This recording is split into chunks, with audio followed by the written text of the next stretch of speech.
ரத்தத்துல எழுதின கதை இது.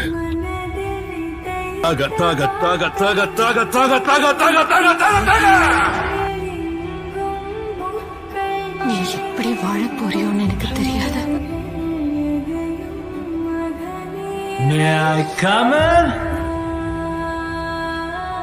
இறுகின இதயத்தில் பயத்தினை கருவறுத்து கொதிக்கும் எரிமலையில் சிதறும் தீப்பிழம்பாய், அலைகளும் ஆர்ப்பரிக்க பூமியில் பூகம்பமாய்,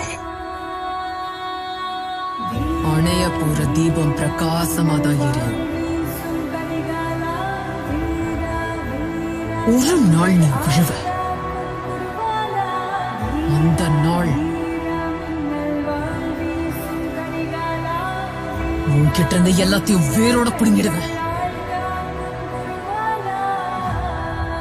உன் மக்கள்